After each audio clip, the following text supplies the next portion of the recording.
Okay, we now have the washing machine motor generator. It's hooked up, designed to set up on a test fixture so I can test run it, just a rough board situation. And got some light bulbs as a load. And I'll first start it up with no load.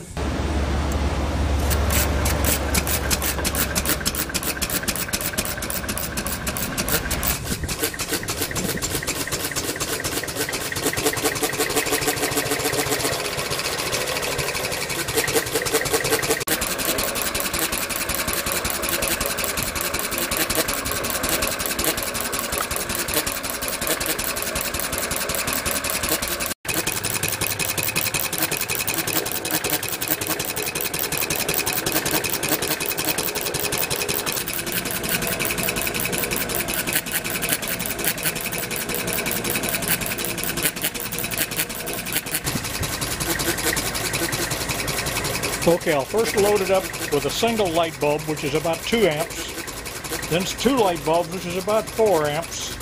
Then with 6 lamps, which will end up being about 10.5 amps. That's most the generator will put out. But note how the governor takes up, keeps the voltage constant.